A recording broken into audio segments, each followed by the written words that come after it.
But today, Brad Holmes, he was on the flagship. Mm-hmm. They asked him. My guy Jim Costa was asking him, that's the edge position. What are we going to do? And he went the whole spiel. He actually did the same spiel at the owners' meeting. We have Aiden Hutchinson. In the league, at any given time, so there's like 5 to 6 elite edge rushers. I agree with that. We said we already have one. That is true. So I don't get why people are crying for more. It's not like there's a ton out there to grab. And then Jim was like, well, Brad, I'm not asking for another Aiden Hutchinson. I'm asking for somebody that's more reliable than Marcus Davenport, somebody we can rely to produce. And essentially, he brought it back to Aiden Hutchinson point. Like, I think people are mad we have Aiden Hutchinson. He's so good, they want another one. It's like, no, Brad. I love Brad, by the way. Yeah. But him just gaslighting us and like, oh, you're just mad because not Aiden.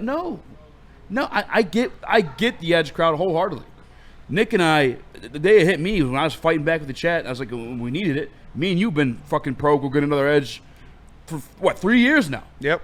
When Nick and I did the hard homework on it, and then the Super Bowl champions throughout Everdom, there's been dog-ass defensive lines. Mm-hmm.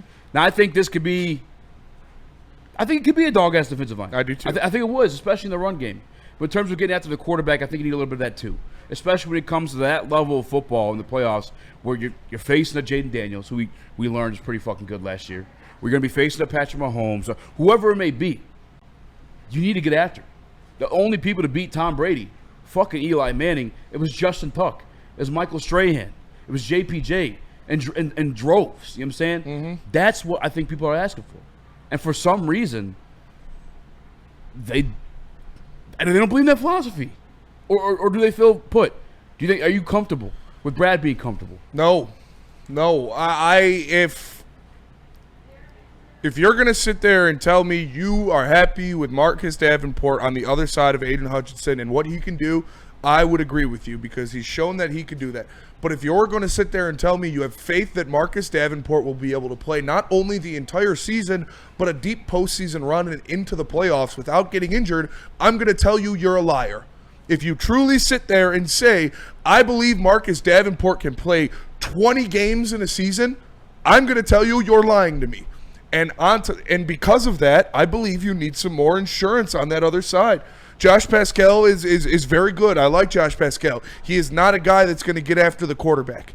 If you are telling me your trio of guys opposite of Aiden Hutchinson that you need to believe in to get to the quarterback are Marcus Davenport, Levi Onwuzurike, and Al-Quadin Muhammad, I'm going to be upset with that. That's why I believe Zadarius Smith is still in the work. I believe Zadarius Smith is going to be a Detroit Lion for the next season because I don't think Brad would be comfortable with that. I know how much he likes his insurance, though. He likes to grab other – like, look at the cornerback room that he added to, and he keeps bringing back guys that are going to be able to make a difference or make a play like Maddox or Rocky Ya-Sin. They're not – great pieces or these all-star level guys, but they're competent veterans who have been there before and have played in the NFL to some capacity, unlike a Mekhi Wingo or a Levi Onwuzurike. Mekhi Wingo, Levi Onwuzurike, and Marcus Davenport, you cannot tell me you are comfortable with two or, God forbid, all three of those guys playing a full season and going on a deep playoff run. It's not there. There is not a track record saying they will do it.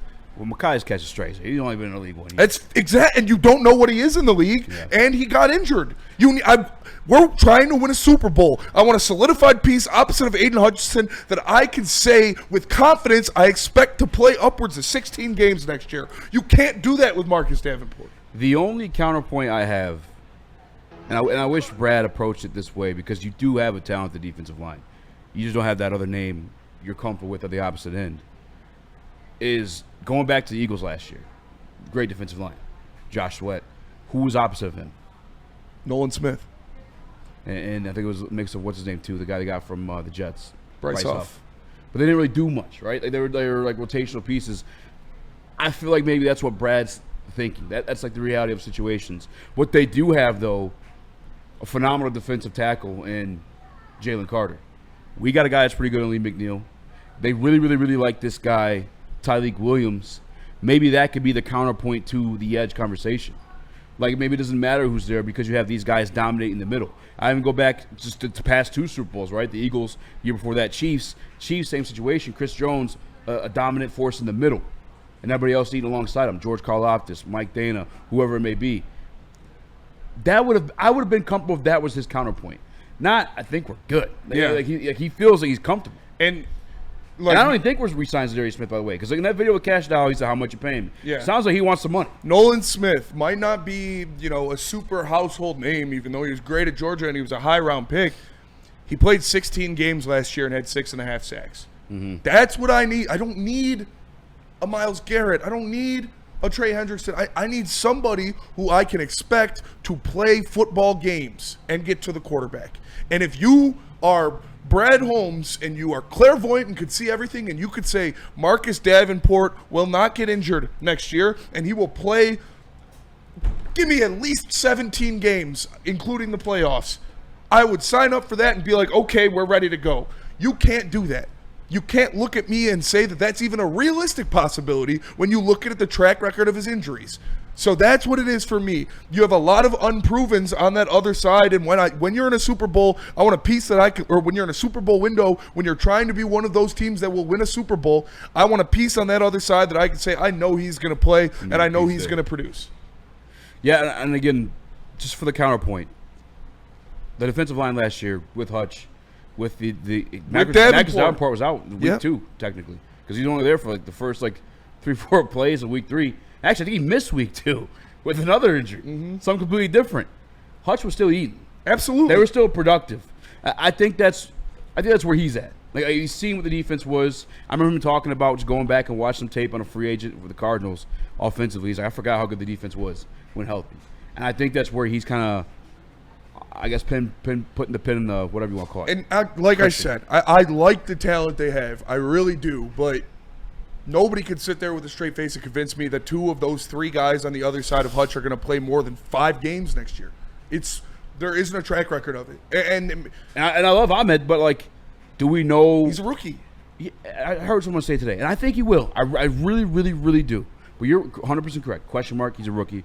Don't know the production there. But somebody else brought it up today too. Are we sure he's going to make the team? Mm-hmm. And I think he will. I do. I really do. But he is a little bit of developmental piece. And you guys know why?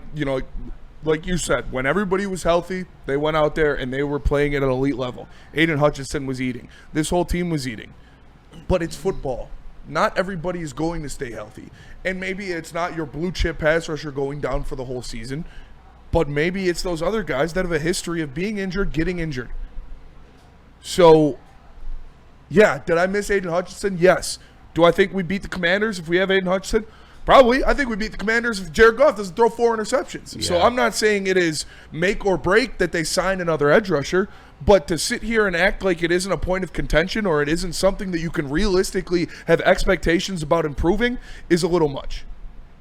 That's where I'm with on the whole Commander situation. I don't even think the defense was a major issue. I think it's the turnovers that fucked you more than anything. And you put your defense in bad spots and they can't get off the fucking field because you're constantly turning the ball over.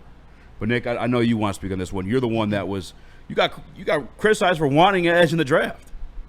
Yeah, 200 comments later, you'd think that I've changed my mind about this, but I haven't. And I almost think Brad Holmes is legitimately spiting the fan base at this point.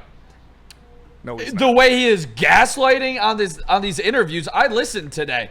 I thought it was atrocious. He definitely was gaslighting. The way he was gaslighting the shit crazy out of the fan base. He was talking to the fans like they were like little kindergartners, like reading them a little book about what goes into getting an edge rusher. That's literally what it sounded like to me in my eyes. I think he actually used that expression at some point. But I will say this. Do I feel comfortable if Josh Paschal, in his 36 games that has only produced 5 sacks on the other side of Aiden Hutchinson in a big spot in the playoffs this season? Or would I rather see Zadarius Smith, who had 9 sacks in 17 games last year? I would rather see Zadarius Smith, and I am doing whatever the hell I need to do to get him to come back for another year on an incentive, laden deal where you are 10 plus million, come in, bring me 7+ sacks. That's all we need from you, Zadarius Smith. That's what I'm looking for. It's just an extra insurance policy because I don't have faith in Davenport Spenny. I don't have faith that Paschal can be an impact pass rusher. I think he can be quality in the run game, But I'm looking for that extra push from Aiden Hutchinson.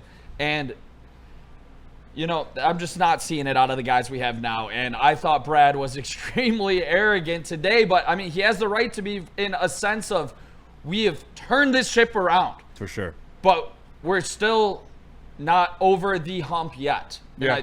And that's where all of us want to go at the end of the day. And like I said, I like Davenport opposite Aiden Hutchinson. I think Davenport is a very skilled defensive end, and he excels at getting to the passer when he is on the field. He has never once proven that he can stay on the field. And if you want to say that you can't assume injuries or do that, you could say that about anybody. I agree with that. You can't be like, okay, but what if he gets hurt?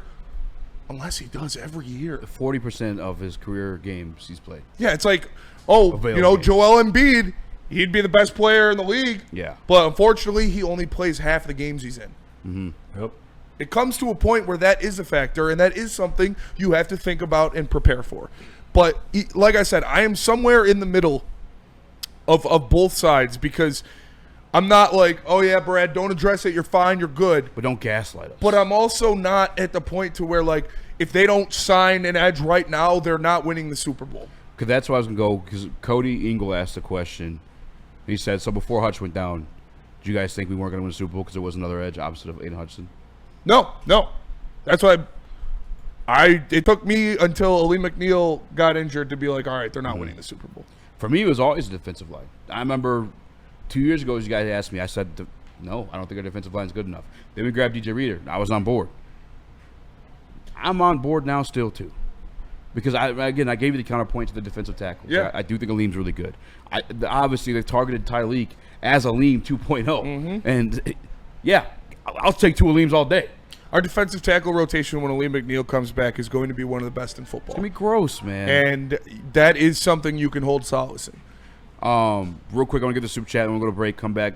I'm down to continue the conversation as well, but get to some of these comments. But Brad is here right now, and he is laughing. At you specifically, he knows what you want, and he does the exact opposite for LOLs. That's from Bird. See, that is where I will not subscribe ever to he is intentionally spiting the fan base by doing this, or he hears what we say, and he does the – no, he is doing everything that he believes puts the Lions and the organization in the best place to succeed. And 9 times out of 10, he makes the right decision. So I'm not going to say, no, Brad is spitefully not picking an edge because he wants the fans to pay. No, that's stupid. If he felt it was the biggest need, as everybody else does, he would address it. He just doesn't think it's that big of a need. Justin Fan says, I agree with Nick. Brad Holmes just saying he's the smartest on every move. Can I say Broderick Martin, Hendon Hooker? To be fair, though, Justin Fan, those are 2 out of, like, yeah, can you 12. say Kirby Joseph, Amon-Ra St. Brown, Penny Sewell, Aiden Hutchinson, Ali McNeil. Ali McNeil. Hutch number 2 overall pick.